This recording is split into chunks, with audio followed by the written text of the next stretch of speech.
श्री स्वामी समर्थ. चला, या संपूर्ण सृष्टीला परब्रह्माच्या भक्तीचे वेड लावूया. आपले प्रत्येक काम स्वामी सेवेच्या भावनेने करूया. श्री स्वामी समर्थांच्या दिव्य कथा. अक्कलकोट दरबारात स्वामी महाराज मानवाला घडवण्याचे कार्य करत होते. स्वामी गुरु आहेत आणि श्री गुरु हे आपल्या शिष्यांमध्ये असलेले अज्ञान दुर्गुणाला मिटवतात. यातच मानवामध्ये असलेला दुर्गुण म्हणजे आळस, आणि ह्या दुर्गुणावर स्वामींनी तर अतिशय घनघाती प्रहार केला होता. त्या दिवशी असाच एक आळशी मनुष्य स्वामींच्या दरबारात आला आणि आपली इच्छा व्यक्त करू लागला.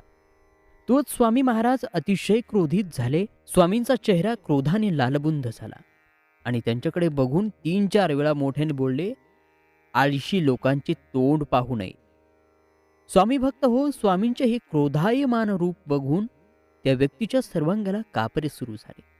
अंगातून घाम टपटपू लागला आणि आता आपले काही खरे नाही असे समजून त्याने स्वामींच्या समोर नाक घासून माफी मागितली आणि प्रामाणिक कष्ट मेहनत करण्याचा संकल्प सोडला.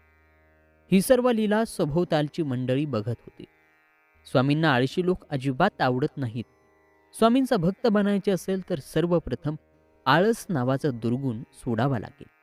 ही समज सर्वांना भेटली आणि सर्वांनी एक घोषात स्वामी नावाचा जय जयकार केला. स्वामी भक्त व स्वामींच्या आजच्या कथेमध्ये आपल्या पिढीसाठी एक अत्यंत प्रेरणादायी आणि मार्गदर्शक संदेश स्वामींनी आपल्याला दिला आहे.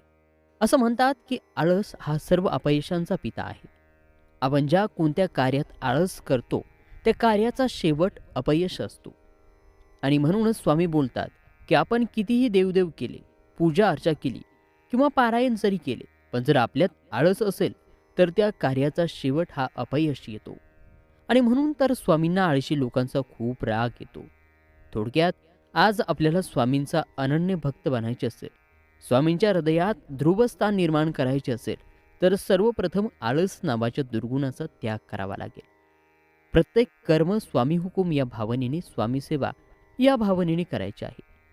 कमीत कमी आपली जी महत्त्वाची कामे, अत्यंत गरजेची कामे आहेत त्यात कोणताही आळस करायचा नाही आणि स्वामींचा कर्मयोद्धा बनायचे आहे.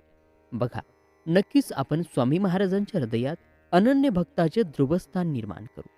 चला तर मग आज आपण स्वामींना प्रार्थना करूया. हे गुरुराया, तुझ्या मनात ध्रुवस्थान निर्माण करायचे असेल तर सर्वप्रथम आळस नावाच्या गुणाचा त्याग कर, कर्मयोद्धा बन. आज आम्हा बालकांना ही समज दिली, तुला धन्यवाद. हे माऊली, अशीच प्रेरणा दे, मार्गदर्शन कर आणि तुझी भक्ती वाढव, तुझी सेवा वाढव. चला, आज या स्वामींच्या कथेमध्ये, स्वामींच्या दिव्य लीलेमध्ये इथेच थांबूया.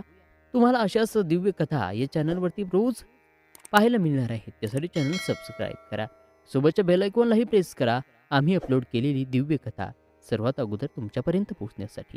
चला तर प्रेमपूर्वक बोलूया. अनंत कोटी ब्रह्मांड नायक राजाधिराज योगीराज परब्रह्म श्री सच्चिदानंद सद्गुरु अवधूत चिंतन भक्तवत्सल भक्ताभिमानी अक्कलकोट निवासी श्री स्वामी समर्थ महाराज की जय. श्री स्वामी समर्थ. चला, या संपूर्ण सृष्टीला परब्रह्माच्या भक्तीचे वेड लावूया. आपले प्रत्येक काम स्वामी सेवा या भावनेने करूया. धन्यवाद.